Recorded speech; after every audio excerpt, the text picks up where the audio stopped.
Por que Jesus condenou então essa religiosidade farisaica? Vamos ver estas coisas em seguida. Primeiro, porque esse tipo de atitude que Jesus acabou de descrever, ela impede que as pessoas sejam salvas, e não somente isso, impede que outras pessoas sejam salvas, como ele diz aí no verso 13: ai de vós, escribas e fariseus hipócritas, porque fechais o reino dos céus diante dos homens, pois vós não entrais e nem deixais entrar os que estão entrando. Os escribas e fariseus deveriam estar abrindo o reino de Deus para as pessoas, porque eles conheciam a lei, eles conheciam a palavra de Deus, eles conheciam o que Deus havia ensinado através dos profetas, através de Moisés, através de Davi. Eles eram os conhecedores daquilo que Deus havia dito no Antigo Testamento, mas por causa da sua religiosidade, eles não entraram no reino de Deus, eles não entenderam, não entraram no reino de Deus, e pelo seu ensino e pelo seu exemplo, eles não deixavam as outras pessoas entrar. Quando nós fazemos esta aplicação para nós hoje, nós percebemos como a religiosidade, ela tem consequências terríveis. Pessoas que são religiosas, mas que não são salvas, elas acabam dando um péssimo exemplo. Elas não entram no reino de Deus e acabam sendo um tropeço para aqueles que querem entrar. Segunda coisa, a razão pela qual Jesus condenou a religiosidade dos fariseus é que por vezes a religiosidade é somente uma capa para esconder pecados. Verso 14: ai de vós, escribas e fariseus hipócritas, porque devorais as casas das viúvas e para justificar fazeis longas orações, por isso sofrereis juízo muito mais severo. O fariseu chegava na casa da pobre, da viúva, que estava sofrendo, dizia: minha irmã, eu vou orar pela senhora, mas o senhor sabe, eu oro, minha oração é paga por tempo. Se eu orar 1 minuto é 1 dracma, se eu orar 2 minutos é 2 dracmas. A senhora sabe como é, né? Eu tenho que ganhar a vida. Então, liga aí não o parquímetro, o oraçãozímetro, né? Liga aí, o taxímetro. E começava a orar e fazia longas orações, porque na verdade ele queria se valer da inocência ou da ingenuidade da coitada da viúva, usando a religião como meio de esconder e camuflar a sua ganância, o amor ao dinheiro. Gente, da mesma forma, a religiosidade às vezes é uma capa para pecados mais sérios. Eu já acompanhei casos e conheço casos de gente que estava na igreja super zeloso, frequentava todas as reuniões de oração, não perdia um culto, ela tinha várias atividades, exercia ministérios, era oficial da igreja, e de repente se descobre que tudo aquilo era uma capa, que na verdade aquele homem era desonesto, aquele homem era ladrão, casos de imoralidade, de bater na mulher, mas na igreja ninguém suspeitava. Às vezes a religiosidade é uma capa apenas para esconder pecados graves e terríveis. Por isso Jesus condena a religiosidade, porque o religioso ele fica se justificando, ele se justifica através dessas práticas.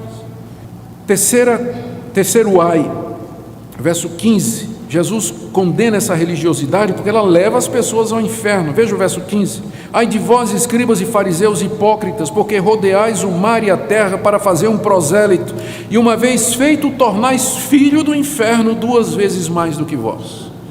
Os fariseus eram extremamente ativistas, eles eram evangelistas, eles saíam de porta em porta, eles saíam evangelizando, e eles queriam que quem não era judeu se tornasse judeu. Especialmente é isso que chamava de prosélito. O prosélito era um gentil, um não judeu, que tinha sido convertido ao judaísmo e tinha se circuncidado e passava agora a ser considerado como judeu.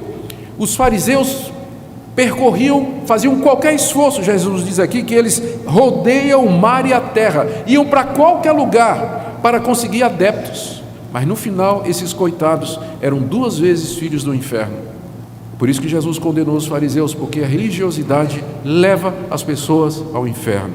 As pessoas que praticam aquilo que Deus não mandou, ou praticam aquilo que Deus mandou pelos motivos errados, elas podem parecer religiosas, elas podem enganar o seu coração com atos religiosos, e na verdade nunca nasceram de novo, nunca foram regeneradas, não conhecem a graça de Deus, nunca tiveram um encontro verdadeiro com Deus.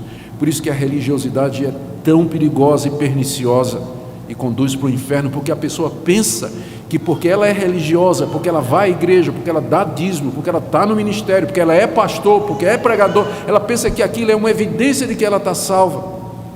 Pode não ser. Por isso Jesus adverte: ai de vocês, escribas e fariseus, porque vocês conduzem outras pessoas à condenação. A quarta razão pela qual Jesus condenou a religiosidade dos fariseus é porque a religiosidade, e preste atenção nisso aqui, gente, foca no que é secundário e acaba esquecendo o que é mais importante na vida cristã. Tem dois ais aqui que tratam disso, eu vou ler os dois em sequência. É do verso 16 ao 23. Ai de vós, guias cegos, que dizeis: quem jurar pelo santuário, isso é nada, mas se alguém jurar pelo ouro do santuário, fica obrigado pelo que jurou. Insensatos e cegos, qual é o maior, o ouro ou o santuário que santifica o ouro? E dizeis: quem jurar pelo altar, isso é nada, quem porém jurar pela oferta que está sobre o altar, fica obrigado pelo que jurou. Cegos, pois qual é o maior, a oferta ou o altar que santifica a oferta? Portanto, quem jurar pelo altar, jura por ele e por tudo que sobre ele está. Quem jurar pelo santuário, jura por ele e por aquele que nele habita. Quem jurar pelo céu, jura pelo trono de Deus e por aquele que no trono está sentado. Ai de vós, escribas e fariseus hipócritas, porque dais o dízimo da hortelã, do endro e do cominho, e tendes negligenciado os preceitos mais importantes da lei, a justiça, a misericórdia e a fé. Devíeis, porém, fazer estas coisas sem omitir aquelas: guias cegos, que coais o mosquito e engolis o camelo. O que é que esses dois ais têm em comum? É que em ambos os casos, o que Jesus está condenando aqui é que os fariseus, eles focavam nas coisas secundárias e miúdas e esqueciam o quadro maior, o que era mais importante. E é isso que o religioso faz. Ele está preocupado com as coisinhas pequenas, está preocupado com os detalhes, com arranjos aqui e acolá, e ele se esquece das grandes coisas, das grandes virtudes, dos pontos centrais do cristianismo. No caso dos fariseus, primeiro, a questão do juramento. Era comum jurar entre os judeus. Na verdade, a Bíblia não proíbe o juramento, ela proíbe o juramento falso. Em algumas ocasiões, como diz a nossa confissão de fé, o juramento é lícito. Mas os fariseus faziam disso uma coisa banal. Veja como é que se manifesta a religiosidade. Eles diziam assim: quem jurar pelo templo de Jerusalém, pelo santuário, isso não é nada. Mas se você fizer um juramento pelo ouro que você traz, você fica devendo. Por que o judeu queria pegar a consciência de quem jurava pelo ouro? Porque eles ficavam com ouro. Aí dizia: se você jura pelo altar, não é nada, mas se você jurar pela oferta que você traz sobre o altar, você fica devedor. Por que eles faziam isso? Eles não estavam preocupados com a oferta da pessoa, no sentido de que a pessoa fosse aceita por Deus e perdoada por Deus. Ele estava de olho na oferta. E aí eles inventaram isso aí. E Jesus os repreende dizendo: cegos, quem é maior? O que é que santifica o ouro? É o templo. O que é que santifica a oferta? É o altar. Você jura pelo céu, você está jurando por Deus. Tudo leva a Deus. Será que vocês não percebem? Jesus diz para ele: vocês estão cegos, vocês estão torcendo a palavra de Deus e focando nas coisas secundárias por causa do interesse mesquinho de vocês. Mesma coisa no verso 23, vocês dão dízimo da hortelã, do endro e do cominho. Os fariseus tinham roça no quintal de casa, né? E eles davam 10% da alface, da tomate, do legume, do endro, do cominho. Era meticuloso, ele media direitinho, 10%, tinha que trazer para a igreja, 10%. Essa questão do líquido, do bruto, não interessa, era sempre pelo bruto, né? Vou dar tudo. Era meticuloso para dar aquilo. Mas ele, na hora, ele esquecia as coisas mais importantes da lei: a justiça, a misericórdia e a fé. Alguém pode estar tão preocupado com as coisas da igreja, da organização, do templo, do andamento dos serviços e aquela atividade toda, fazendo detalhezinho aqui, que a pessoa acaba se esquecendo que cristianismo não é isso. É muito mais do que isso. Religião é quando você torna estes equipamentos, estes recursos, este lugar e as atividades em um fim em si mesmo. Mas estas coisas existem para nos levar a Deus, ao seu Filho Jesus Cristo. Estas coisas existem para nos levar a viver vidas santas, retas e justas, ou como disse Jesus, na busca da justiça, da misericórdia e da fé. Às vezes as pessoas se dedicam a acessórios da igreja, como se fosse a própria religião em si verdadeira, e perdem de vista a coisa mais importante, como Jesus diz: coa o mosquito e engole o camelo. O mosquito era um inseto considerado impuro. Aí o judeu, para não correr o risco de engolir um mosquito, tudo que ele ia beber, ele botava um coador por cima. Então ele bebia com um coador para não correr o risco de um mosquitinho entrar ali. Ele era muito cuidadoso nisso. Mas ao mesmo tempo ele engolia um camelo, que era também um animal imundo, era o maior animal que o judeu conhecia. Então é óbvio que Jesus está dizendo aqui. Ele está condenando aquela atitude do religioso, que ele é meticuloso com coisas secundárias. E ele esquece de ser santo, ele esquece de orar, ele esquece de amar, ele esquece de exercer misericórdia, ele esquece de exercer e praticar a justiça. Quinta razão pela qual Jesus condena aquela religiosidade é porque ela leva as pessoas a se preocupar com o que é externo e esquecer o que é interno. Mais uma vez, 2 ais sobre isso, do verso 25 a 28, o que é que nós lemos? Ai de vós, escribas e fariseus hipócritas, porque limpais o exterior do copo e do prato, mas estes por dentro estão cheios de rapina e intemperança. Fariseu cego, limpa primeiro o interior do copo, para que também o seu exterior fique limpo. Ai de vós, escribas e fariseus hipócritas, porque sois semelhantes aos sepulcros caiados, que por fora se mostram belos, mas interiormente estão cheios de ossos e de toda imundície. Assim também vós exteriormente pareceis justos aos homens, mas por dentro estáis cheios de hipocrisia e de iniquidade. Jesus usa 2 figuras para ilustrar esse ponto aqui da religiosidade. Primeiro, a lei cerimonial que mandava que o judeu fizesse determinadas lavagens. O que acontecia era o seguinte: o judeu, quando ia ao mercado comprar alimentos, poderia ser que lá houvesse gentios, não judeus, que estivessem manipulando aqueles alimentos, ou que os alimentos tivessem sido manipulados por alguém que não era de fato um judeu conservador. Para evitar se contaminar, ele levava tudo aquilo para casa e lavava copo, pratos, alimentos, tudo era lavado, mas não era por uma questão de higiene, era por uma questão de religião. Uma questão de religião. Jesus condena o fato de que eles se preocupavam com o exterior e por dentro eles estavam cheios de rapina e de iniquidade e de pecado e de corrupção. A religião se preocupa com o exterior da pessoa, com normas, com regras, e esquece a necessidade de intimamente você ser uma pessoa convertida, de quebrantamento do coração, de fé verdadeira, de um amor que parte do coração. Não é só não adulterar, mas também não pensar em adultério. Não é só matar, mas também não querer que o seu irmão morra. Jesus explicou isso lá no Sermão do Monte. Vocês ouviram que foi dito: não adultere, mas eu digo, quem olhar para uma mulher com intenção impura, no coração já adulterou com ela. A religião se preocupa com o aspecto interno, mas o cristianismo diz: o Deus que fez o exterior é o Deus que vê o interior também. Então tem que ter essa preocupação com a vida interior. A segunda ilustração que Jesus diz é das sepulturas. Verso 27, ele chama os escribas e fariseus a sepulcros caiados. As sepulturas que eram caiadas, embelezadas. O fariseu gostava de fazer isso, embelezar as sepulturas dos antigos. Só que a sepultura, ela é bonita por fora, mas por dentro você está cheio de podridão, de ossos decompostos, de carne pútrida. E assim Jesus diz: vocês são sepulcros caiados. Vocês estão preocupados em adornar o exterior para parecer justo aos homens, mas por dentro vocês estão completamente corrompidos.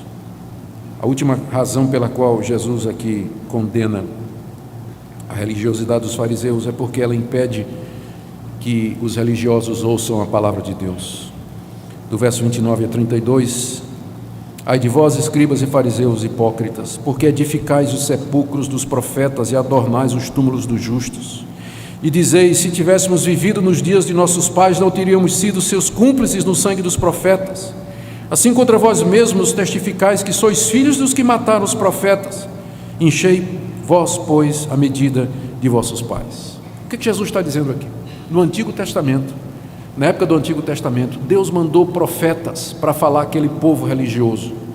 Deus mandou Isaías, Jeremias, mandou Ezequiel, Oséias, Joel, Amós, homens a quem Deus revelou a sua palavra e que Deus levantou para dizer ao povo: quem é que mandou vocês virem aqui me adorar? Pense no começo de Isaías: quem é que mandou vocês virem me adorar? Vocês estão com as mãos sujas, vão primeiro praticar a justiça e depois venham me adorar. Eu não quero nem ouvir os cânticos de vocês. É o início de Isaías.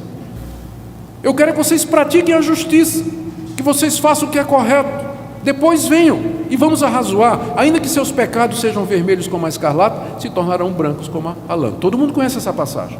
Era isso que o profeta fazia no Antigo Testamento. Deus levantava o profeta para trazer o povo religioso de volta à verdade. O que o povo de Israel fazia com os profetas? Rejeitava, apedrejava, matava. Não queria ouvir. A história da Bíblia, do Antigo Testamento, é a história de Deus tentando convencer aquele povo a voltar à verdade, e o povo rejeitando, matando, prendendo, apedrejando os enviados de Deus. E agora, na época de Jesus, os escribas e fariseus disseram: se a gente vivesse naquela época, a gente não tinha feito isso. Nós somos melhores do que os nossos pais, porque se a gente tivesse vivido na época de Isaías, nós teríamos aceitado a palavra de Deus. Jesus disse: seus hipócritas, vocês estão prestes a me matar, vocês estão tramando planos para me matar, vocês estão urdindo aí a maneira como é que vocês vão me pegar e me matar.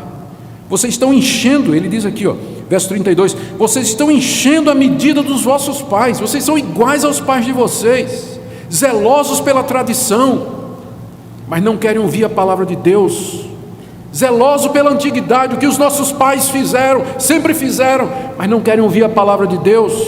A religião é assim, ela é muito tradicionalista, ela apela sempre para o passado, mas não quer ouvir a palavra de Deus. E Jesus então termina condenando, do verso 33 ao verso 36, ele diz: vocês não vão escapar do inferno. 33, serpentes, raça de víboras, como escapareis da condenação do inferno? Verso 34 a 35, Jesus diz que eles vão continuar fazendo o que sempre fizeram. Eu vou enviar a vocês profetas, sábios e escribas, a uns matareis e crucificareis, como os pais fizeram no passado. A outros açoitareis nas vossas sinagogas e perseguireis de cidade em cidade. Foi isso exatamente o que fizeram com Jesus e com seus discípulos. Para que sobre vós recaia todo o sangue justo derramado sobre a terra, desde o sangue do justo Abel até o sangue de Zacarias, filho de Baraquias, a quem mataste entre o santuário e o altar. Jesus está dizendo: isso vai acontecer para que a medida do pecado de vocês se encha e Deus derrame o juízo dele contra vocês. Verso 36, é verdade vos digo que todas estas coisas hão de vir sobre a presente geração. E não deu outra coisa. 30 anos depois que Jesus disse estas palavras, 35 anos, os romanos cercaram Jerusalém. E depois de um cerco de 3 anos, entraram na cidade, mataram mais de 500 mil judeus, espalharam judeus por toda parte, destruíram o templo e a cidade, arrasaram o templo no seu fundamento, cumprindo a palavra de Jesus do juízo de Deus contra aquela geração.